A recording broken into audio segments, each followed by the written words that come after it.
नमस्कार। सबसे बड़ा सवाल में आपका स्वागत है। मैं हूं आपके साथ वक्ता। जैसे जैसे चुनाव पास आते हैं वैसे वैसे राजनीतिक दल मैदानों में उतर जाते हैं अपने फ्री के वादों के साथ। सारे दल अपनी अपनी स्कीमें जनता को बताने लगते हैं कि कैसे वो उन्हें फ्री का लॉलीपॉप देंगे अगर उन्हें सत्ता नाम के सिंहासन पर बिठाया जाता है।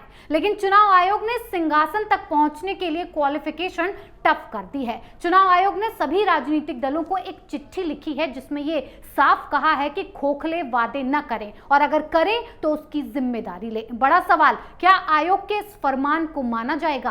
क्या ये रेवड़ी कल्चर खत्म होगा? इसी पर चर्चा के लिए हमारे साथ मौजूद हैं कैपिटल टीवी के editor in chief doctor Manish Kumar ji. Doctor साहब, आपका बहुत बहुत स्वागत है। धन्यवाद। डॉक्टर साहब, चुनाव आयोग की तरफ से जो फरमान जारी किया गया है, क्या वो सभी राजनीतिक दलों को स्वीकार होगा? देखिए, जो स्वीकार ना करे, आप समझ लीजिए कि वो पार्टी, वो नेता चोर है जी। सीधा। जो फ्रॉड्स होंगे, जो राजनीति में झूठे वादे को लेजिटिमाइज करना चाहते हैं, वो इसका विरोध करेंगे। जो ईमानदार होगा वो कहेगा ठीक है, हम जो वादा करेंगे उसको पूरा करेंगे। जी। दिक्कत क्या है कि हिंदुस्तान में अभी एक कॉम्पिटिटिव फ्री बी का एक कल्चर आ गया राजनीति में। पहले भी था सफेद झूठ की तरह। अभी लोगों को ब्राइब करने वाले वादे किए जाते हैं। जी। मुझे वोट दे दो, मैं तुम्हारा बिजली बिल माफ कर दूंगा। हाँ। मुझे वोट दे दो, मैं तुम्हारा पानी बिल माफ कर दूंगा। मुझे वोट दे दो तो बस मैं फ्री करवा दूंगा। जी। मुझे वोट दे दो तो तुम्हें तीर्थ लेके जाऊंगा साउथ इंडिया में। मुझे वोट दे दो, टेलीविजन दूंगा। मुझे वोट दे दो तो मैं ये कर दूंगा, हम ये कर देंगे, हम वो कर देंगे। तो एक देश को बिल्कुल अंधकार की ओर ले जाने की राजनीति शुरू हो गई। तो चिंता बढ़ी। डेमोक्रेसी का तो यही ब्यूटी है कि नई नई समस्याएं आती हैं। इंस्टीट्यूशंस आपके इतने मजबूत होने चाहिए कि उन समस्याओं को टैकल कर सके। जी। जिन देशों ने इस तरह के झांसेबाज लीडरों को रोकने में कामयाब नहीं हुए, वो देश खत्म हो गया। अभी केजरीवाल को ले लीजिए, जी। जहां जाता है वो फ्री, ये फ्री, वो फ्री, वो फ्री। दूसरा कोई ये नहीं है। इस नटवर लाल की क्या विचारधारा है नहीं मालूम किसी को, क्या इकोनॉमिक पॉलिसी किसी को नहीं मालूम, क्या विदेश नीति नहीं मालूम, नौकरी किसी को देता है या नहीं देता नहीं मालूम, कुछ आइडिया ही नहीं है। चुनाव जीत जाता है कि ये फ्री, ये फ्री, वो फ्री करके। ठीक है, चलो भाई। तो ये मसला उठा इस तरीके से, कुछ लोग सुप्रीम कोर्ट चले गए। जी। और सुप्रीम कोर्ट में ये जाकर के कहा कि भाई माय लॉर्ड, ये क्या चल रहा है, देश बर्बाद हो जाएगा। अपने घर से तो ये पैसे नहीं देते भाई, आपको फ्री करना है, आप अपने पार्टी के पैसे से, फंड से आप फ्री कर सकते हो, नहीं कर सकते। सत्ता में आने के बाद आर्थिक हालात को जो है तबाह और बर्बाद करने की नीतियां जो है आप शुरू कर देते हैं। अब कोलंबिया में भी केजरीवाल जैसा एक लीडर था, चावेज नाम था उसका। जैसे ये कहता है कि भाई सब मिले हुए हैं, वैसे वो भी कहता था सब मिले हुए हैं। जी। इसने पॉलिटिकल पार्टीज को अपना दुश्मन बनाया। उसने सीधे अमेरिका से ले लिया पंगा कि जो कुछ होता था अमेरिका करवा रहा है। मीडिया को ऐसे ही पैसे देकर के उसने खरीद लिया, कोई उसके खिलाफ कोई स्टोरी नहीं। और Colombia was a leading oil exporter. जी। तो ये फ्री कर दो, वो फ्री कर दो, ये कर दो, वो कर दो, करते करते हालत ये हो गई कि वो चावेज के 10 साल के रिजीम में खत्म हो गया। कॉम्पिटिटिव, वही फ्रीबी के चक्कर में उसको कॉम्पीट करने वाला, उसने वो कहा भाई तुम बिजली फ्री करोगे तो हम तुम्हारा खाना वाना भी फ्री कर देंगे। वो चल गया कंपटीशन, तो कोलंबिया तबाह और बर्बाद हो गया। It's rotten nation now. बीच में तो ये हालत हो गई कि 600% के आसपास इन्फ्लेशन रेट पहुंच गया। ज़्यादा दूर मत जाइए, श्रीलंका देखिए, यही फ्रीबी के चक्कर में आप लोगों को मेहनत करने से दूर लेके जाएंगे। जी भाई केजरीवाल से कोई पूछेगा भाई किस तरह की तुम सरकार चलाते हो? एक व्यक्ति एक प्राइवेट बस खरीदता है, उसको ट्रांसपोर्ट में लगाता है, 10 साल में उसके पास 10 गाड़ियां आ जाती हैं। तुम कैसे कट्टर ईमानदार हो भाई कि मुनाफा के बजाय सब कुछ में घाटा होता चला जाता है? तो आप जो है महिलाओं के लिए आपने फ्री कर दिया जी। सब महिलाएं फ्री। कोई बहुत बड़े बिजनेसमैन की वाइफ भी चढ़ेगी, वो टिकट नहीं कटाएगी। क्या ये जायज है? तो सुप्रीम कोर्ट के पास पहुंचे, बस केजरीवाल पीछे पीछे पहुंचा वहां जी। कपिल सिब्बल को खड़ा कर दिया, बोला माय लॉर्ड ये क्या हो रहा है? ये तो वेलफेयर स्कीम है। तो डिबेट वहां शुरू हुआ। तो सुप्रीम कोर्ट ने कुछ आदेश भी दिए और इस पे जिरह अभी बहस जारी है जी। सारे पक्षों को कहा गया है कि अपनी अपनी बातें रखें। हाँ। वहां फैसला यह होना है कि ये रेवड़ी क्या है और वेलफेयर स्कीम क्या है, समाज कल्याण के लिए जरूरी स्कीम्स क्या होती है और ये फ्री बांटकर लोगों को प्रलोभित करके वोट पाने की स्कीम क्या है जी। तो मेरी समझ में तो साफ साफ नजर आता है कि अगर आपके पॉलिसी में if you are targeting somebody like Dalit हैं, एसटी हैं, गरीब हैं, महिलाएं हैं, बच्चे हैं, जिनको मदद की जरूरत है, उनके लिए अगर आप कोई स्कीम लेकर के आते हैं, उसके लिए सरकार का पैसा खर्च करते हैं, टैक्स पेयर का पैसा खर्च होता है, कोई दिक्कत नहीं है जी। कोई दिक्कत नहीं है। लेकिन एक करोड़पति की पत्नी या खुद कोई करोड़पति जॉब करने वाली लड़की जिसे किसी सहायता की जरूरत नहीं है, उसको आप बस में टिकट लेने से माफ करते हैं बस इसलिए कि भाई महिला है। किस लिए? Vote bank. तो ये रेवड़ी है जी। हम बिजली का बिल दे सकते हैं और मुझे कहा जाता है कि भाई तुम्हारा बिल माफ कर दिया जाएगा, हमें किसी चीज की जरूरत नहीं है, हमारे पास घर में कार भी है, मेरे बच्चे मोटरसाइकिल पे चल रहे हैं और बिजली में सब्सिडी मैं लूं, सरकार हमें सब्सिडी दे, तो ये क्या है? प्रलोभन है। तो वो डिबेट उधर चल रहा था जी। तो सुप्रीम कोर्ट ने कहा कि देखो भाई हम तो ये तय कर सकते हैं कि क्या फ्रीबी है क्या ये है, लेकिन पॉलिटिकल पार्टीज इस पे क्या मॉडल कोड ऑफ कंडक्ट होना चाहिए, वो क्या अपने मैनिफेस्टो में डालती है, ये सुप्रीम कोर्ट का काम नहीं है। उसके लिए अलग संवैधानिक संस्था है, उसका नाम है इलेक्शन कमीशन। तो इलेक्शन कमीशन को कहा गया कि भाई बताओ भाई इसके ऊपर कुछ फॉर्मुलेट करो। तो वही ये 7-8 पेज की चिट्ठी इलेक्शन कमीशन ने आज दे दी जी। अब ये जो चिट्ठी है ये उन तमाम नकारे, काहिल, कमजर्फ, कामचोर किस्म के नेताओं के लिए डेथ नेल है जो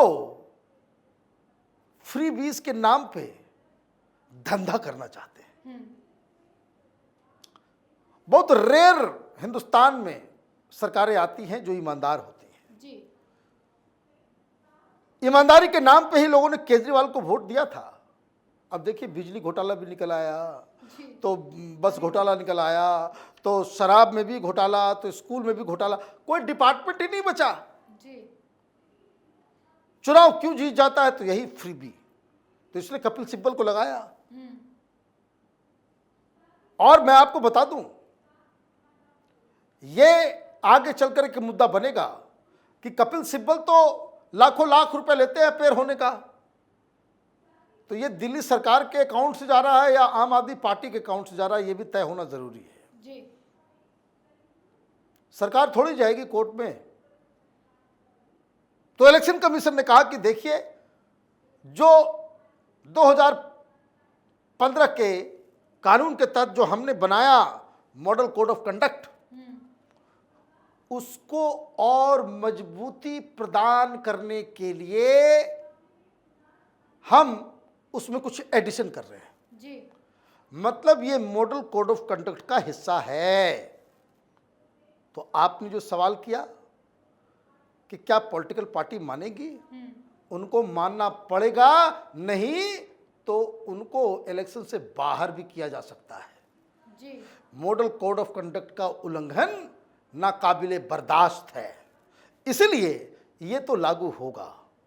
बस इलेक्शन कमीशन ने ये रियायत दी है कि 19 अक्टूबर तक आप अपने ओपिनियन दे दें, लेकिन जिस तरीके की बातें इसमें लिखी गई हैं उससे तो नहीं लगता कि इसमें कोई बदलाव होने वाला है। जी। और सबको मानना पड़ेगा। और यहीं पे एक टेस्ट भी है, जो अपोज करता हुआ दिखे समझिए वो चोर है, बेईमान है, धूर्त है। जो इसके समर्थन में आए वो समझिए कि भाई ये ईमानदार है। क्यों? क्योंकि इसमें ये 2 कॉलम्स हैं। अगली बार से हर पार्टी को ये 2 कॉलम भरने होंगे। 2 सीट है, तो उसको समझ लेते हैं तो समझ में आ जाएगा ये नया कानून ये क्या होने वाला है आगे। जी। तो इसमें बताया ये जा रहा है कि हर पार्टी को बताना पड़ेगा कि भाई क्या क्या प्रॉमिस तुम कर रहे हो। हाँ, क्या क्या प्रलोभन वादे हो रहे हैं, क्या प्रॉमिस कर रहे हो। तो मान लीजिए किसी ने कह दिया कि फ्री बिजली, जी, बिजली फ्री कर देंगे, तो आपको अगला ही कॉलम में बताना पड़ेगा क्या फ्री करोगे, कितना फ्री करोगे, क्यों फ्री करोगे। और तीसरा कॉलम में बताना पड़ेगा आपको कि ये किसको फ्री कर रहे हो, किसी एक इंडिविजुअल को, एक परिवार को, या एक हाउस होल्ड को।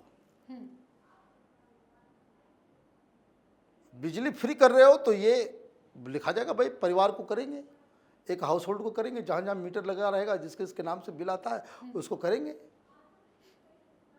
फिर आगे बताना पड़ेगा कि इंटायर पॉपुलेशन को या कुछ लोगों को, गरीबों को करोगे या सबके लिए कर दोगे। जी। अब रेवड़ी वाला ये नटवर लाल तो बोलेगा भाई सबके लिए करेंगे। अब जहां बोलोगे सबके लिए करेंगे, सुप्रीम कोर्ट का डंडा चलेगा उधर से कि ये मुफ्तखोर है, मुफ्तखोरी करवाना चाह रहा है।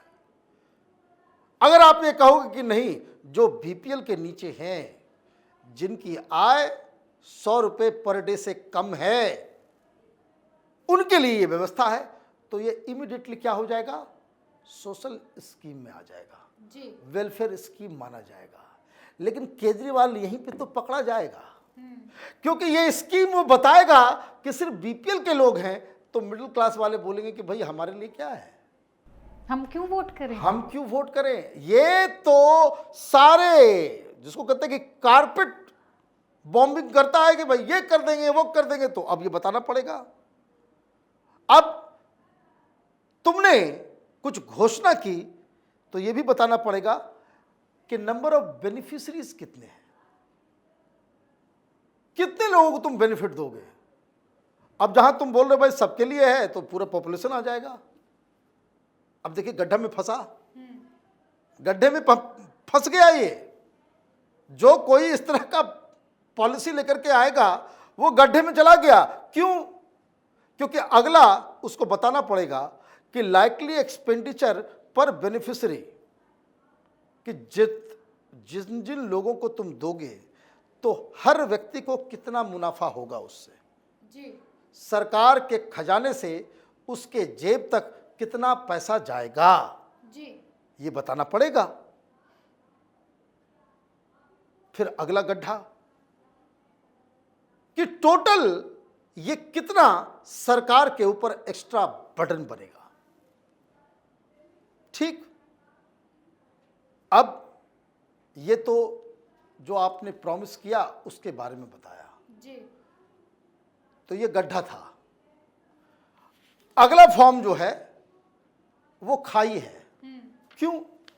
क्योंकि इसमें सिर्फ पॉलिटिकल पार्टी ही नहीं, सरकार को भी इसमें हिस्सेदार बनाया गया है कि हर इलेक्शन से पहले सरकार इन सब चीजों को बताएगी। अगर लोकसभा का चुनाव है तो केंद्र सरकार बताएगी, और अगर स्टेट गवर्नमेंट है तो स्टेट गवर्नमेंट बताएगी। क्या बताएगी? तो स्टेट गवर्नमेंट डिक्लेयर करेगी कि हमने कितना कमाया, रिसिप्ट। हम सरकार चलाते हुए हमने कितना कमाया और कितना हमने खर्च किया, जी, एक्सपेंडिचर भी बताना पड़ेगा। तो अब अगला चुनाव दिल्ली में जब होगा तो केजरीवाल को बताना पड़ेगा कि कितना तुम कमाए और कितना तुमने खर्च किया। जी, तो कमाए तो कम, खर्च कर दिया ज़्यादा, तो ये कहाँ से तुम बताओगे कि बड़ा अच्छा सरकार चलाते हैं? मने आई तो घर में भी कोई गृहिणी वो हस्बैंड की कमाई से ज़्यादा खर्च करने लग जाएगी, वो घर चलेगा? या तो एक स्टेट का कहानी है। अब यह भी बताना होगा सरकार को कि नेट बोरिंग कितना है, कितना कर्ज लिया तुमने। खर्चा तो तुमने कर दिया, तो खर्च किया, तो कमाई कम है, खर्च ज्यादा है, तो तुम कहीं से बोरिंग किए होगे, कहीं से उधार लिए होगे। और आउटस्टैंडिंग लायबिलिटीज कितनी है तुम्हारी, और यह भी तुमको बताना पड़ेगा कि फिजिकल सस्टेनेबिलिटी रेशियो क्या है तुम्हारा। जी, वो आता है, उससे मालूम चल जाता है कि भाई ये इकॉनमी चलने वाला नहीं है, राज्य जो है इसका बेड़ा गर्क होने वाला है। आपको ये भी बताना पड़ेगा कि जीडीपी क्या है, स्टेट जीडीपी क्या है, कितना आप काम कर रहे हो। तो ये सरकार की तरफ से ये बताया जाएगा, तो उससे मालूम चल जाएगा कि भाई माली हालत क्या है सरकार की। बिल्कुल। अब आप लेकर के आ रहे हो एक अलग से फ्रीबी, मुफ्तखोरी, रेवड़ी। तो अब पॉलिटिकल पार्टी को बताना पड़ेगा कि जो रेवड़ी तुम लेकर के आओगे, ये राज्य की स्थिति है, और हर राज्य, आप ये समझिए, हर साल देश में 3 लाख करोड़ के आसपास राज्य सरकारों के ऊपर कर्ज चढ़ जाता है। जी, मैंने ऑलरेडी ये सब कर्ज से डूबे हुए हैं। देखिए, फ्रॉड पंजाब में जाकर कहा मैं ये कर दूंगा, वो कर दूंगा, बहुत कम हुआ है। और जैसे ही सरकार बनी, प्रधानमंत्री के पास आ गया मिलने के लिए कि हमें 2 लाख करोड़ का ग्रांट चाहिए, हमको अपना वादा पूरा करना है। अरे तुमने वादा किया, तुम जानो वादा किया क्यों? तो इसमें ये उल्टी राजनीति कि देखिए हम तो अपने वादा को पूरा करना चाहते हैं, केंद्र सरकार ही पैसे नहीं दे रही। जी, तो ये गफलत वाली राजनीति, ये नटवरलाल वाली राजनीति जो है उसकी आदत। अब जो माली स्थिति स्टेट की है, जो मालूम चल गया, अब उसके बाद आता है कि आपने जो स्कीम बनाई, जी, आपने बता दिया उधर पहले वाले फॉर्म में, गड्ढे में गिरे हुए हो कि ये बनाएंगे, हम इतना बनाएंगे, इतना खर्च आएगा, और खर्च इतना आएगा, और यहां सरकार बता रही है कि हम तो ऑलरेडी कर्ज में डूबे हुए हैं। जी, तो पैसा कहां से लाओगे? तो वही बताना पड़ेगा। तो रेवेन्यू बढ़ाओगे तब तो तुम्हारा वो पॉलिसी, वो नीति जो है वो तुम उसको अप्लाई कर पाओगे? तो कैसे करोगे?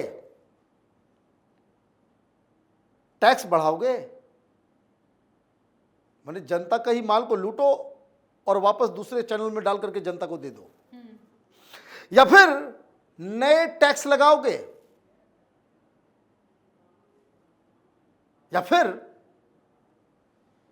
डिसइन्वेस्टमेंट।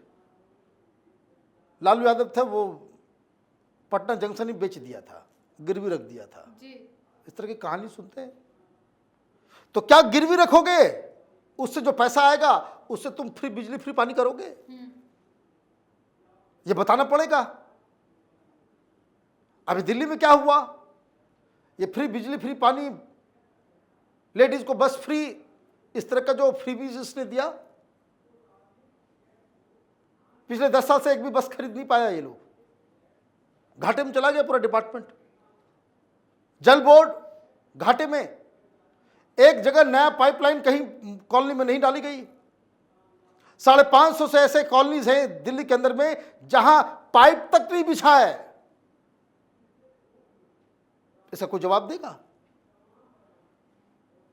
पैसे नहीं है इसलिए स्कूल नहीं बने। इसने 500 स्कूल का वादा किया था,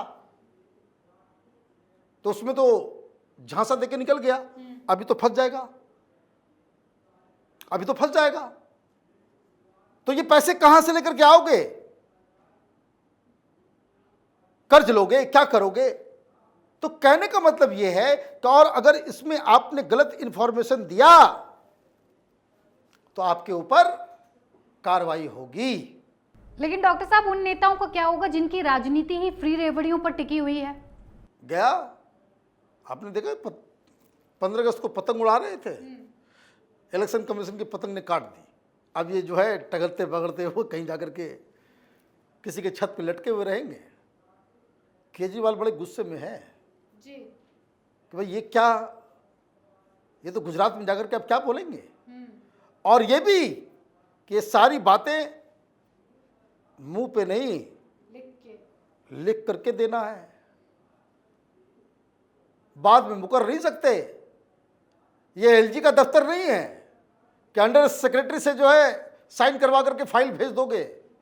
पार्टी के कन्वीनर हो, तुमको साइन करना पड़ेगा। तो दो चीजें हुई, एक सुप्रीम कोर्ट की तरफ से गाइडलाइंस आएगा जब इस पे फैसला होगा कि what is to be considered as welfare scheme और क्या मुफ्तखोरी है। यह डिफिनेशन आने के बाद इलेक्शन कमीशन में यह तय होगा कि अगर आप सोशल वेलफेयर स्कीम भी लगा रहे हो तो आपको यह सारी जानकारी देनी होगी कि पैसा कहां से आएगा, और यह जानकारी पब्लिक की जाएगी। वैसे जाते जाते मैं आपको एक कहानी सुनाता हूं इस फ्रॉड नटवर लाल की। जब पहली बार ये चुनाव लड़ रहा था, वो अचानक से मुझे याद आ गया जब मैंने कहा कि 500 स्कूल की बात। जब पहली बार चुनाव लड़ रहा था तो मीडिया वाले सवाल करते थे, अभी नहीं कोई पूछता, अभी सब माल खा के बैठ गए। दिल्ली में इनका कैमरा खुलता ही नहीं है, न सड़क में गड्ढे नजर आते हैं, न बरसात में जमाव नजर आता है पानी का, ना गंदे स्कूल नजर आते हैं, न गंदा हॉस्पिटल नजर आता है, ना खराब ट्रांसपोर्ट सिस्टम नजर आता है, कुछ नजर नहीं आता है। सिर्फ वो पिंक कलर के नोट जो उनके मालिकों को के मुंह में डाल दिया गया है, बस उस वजह से। लेकिन मजेदार कहानी है। इसने कहा भाई दिल्ली में 500 स्कूल बनाऊंगा। बहुत अच्छी बात है भाई, 500 स्कूल बनाओ। तो कुछ मेरे जैसे पत्रकार थे, मेरा मित्र ही था, मुझे तो इंटरव्यू देता नहीं है वो, तो उसने पूछा मुझसे कि भाई जाकर के क्या पूछें। हमने कहा कि देखो ये 5 सेंटेंस में 3 सेंटेंस झूठ बोलता है, तुम अभी तक पकड़ नहीं पाए। बोला क्या? हम बोले उससे पूछो जाकर के 500 स्कूल कहां खोलोगे। तो उसने कहा दिल्ली में खोलेगा। बोल तो रहा दिल्ली में खोलेंगे। हमने भाई जमीन उसके पास है क्या? दिल्ली सरकार के पास अपनी जमीन है ही नहीं। ये 500 नए स्कूल कहां से खोलेगा? जी। तो बोला कि डॉक्टर साहब ये तो बड़ा दिक्कत वाला है, हम लोग पूछना उससे। और मैंने उसको ये भी कह दिया कि इतना बड़ा फ्रॉड है कि वो इसका आंसर पहले से तैयार रखेगा कि जब मैंने सब कुछ प्लान कर लिया है, लोग जमीन देंगे। जी। वो माइक लगाया और उसने यही पूछा कि जमीन आपके पास है नहीं तो आप ये 500 स्कूल कहां से खोलेंगे? 500 खोलने का मतलब हो गया कम से कम एक स्कूल में 10 एकड़ जमीन तो चाहिए ही चाहिए। जी। तो ये 5000 एकड़ जमीन दिल्ली में कहां से वो लेकर के आएगा? तो उसने कहा कि देखिए जी, मैंने सब बात कर ली, मैं हवा में बात नहीं करता। हमारे पास 3000 लोगों के नाम की लिस्ट है जो अपनी जमीन देने को तैयार हैं कि दिल्ली के बच्चों को अच्छी शिक्षा दी जाए। चला वो टीवी पे, आज तक कोई स्कूल नया नहीं बना जी। क्योंकि जमीन ही नहीं है। तो इस कदर की फ्रॉडगिरी को जो है रोकने का काम एक स्वस्थ डेमोक्रेसी में इंस्टीट्यूशंस को करना होता है। पॉलिटिकल पार्टीज झूठ बोलकर लोगों के सामने गफलत फैला करके वो चुनाव जीतने का काम करती है, ये उनका काम है। लेकिन जो इंस्टीट्यूशंस हैं, जैसे मुसलमानों को बेवकूफ़ बना करके ये सेकुलरिज्म के नाम पे ये ठगने वाले पार्टीज की कमी नहीं है। तो यहीं पे जो एक डायनेमिक डेमोक्रेसी होता है, वहां के इंस्टीट्यूशंस को आगे आना पड़ता है कि सुनो, ये तुम्हारी लक्ष्मण रेखा है। सुप्रीम कोर्ट एक वैसा ही इंस्टीट्यूशन है, इलेक्शन कमीशन वैसा ही इंस्टीट्यूशन है जो पॉलिटिकल पार्टीज के इन ड्रामों को चेक करे। सुप्रीम कोर्ट में अपना फैसला आएगा और ऑब्वियसली जज साहब लोगों के पास पूरी जानकारी पूरी दुनिया के बारे में होती है। उनको मालूम है कि schemes that are not economically viable वो अगर कोई सरकार लेकर के आती है तो ओवरऑल हिंदुस्तान की अर्थव्यवस्था के ऊपर एक कुठारा घात है। इसलिए इसके ऊपर रोक भी लगेगा। और आदेश मिलते ही इलेक्शन कमीशन ने क्या कमाल का नोटिस, क्या कमाल का पूरा फॉर्मुलेशन किया है कि झूठ बोले कौवा काटे, यही खेल होगा। जी डॉक्टर साहब, बहुत बहुत धन्यवाद इतनी जानकारी के लिए। धन्यवाद। चुनाव से पहले हर राजनीतिक दल mobile, laptop, scooty, pension, free बिजली, पानी का झांसा देता है, लेकिन जैसे ही सत्ता नाम के सिंहासन पर ये सवार होते हैं वैसे ही सत्ताधारी लोग भूल जाते हैं कि कोई वादा किया गया था। लेकिन अब चुनाव आयोग टफ एक्शन के साथ रिएक्शन दे रहा है। ये फरमान अगर लागू हो जाता है तो कई ऐसे नेता हैं जिनकी राजनीति खत्म हो जाएगी, जैसे केजरीवाल सरकार, जिनकी राजनीति फ्री बांटने पर ही टिकी है। लेकिन एक डिस्क्लेमर दे दूं कि फ्री के झांसे में आने से पहले दिल्ली की हालत को जरूर याद कीजिएगा। क्यों ये रेवड़ी कल्चर बंद होना चाहिए, सोचिएगा जरूर। फिर किसी और मुद्दे के साथ हाजिर होंगे। बने रहिए कैपिटल टीवी के साथ। नमस्कार।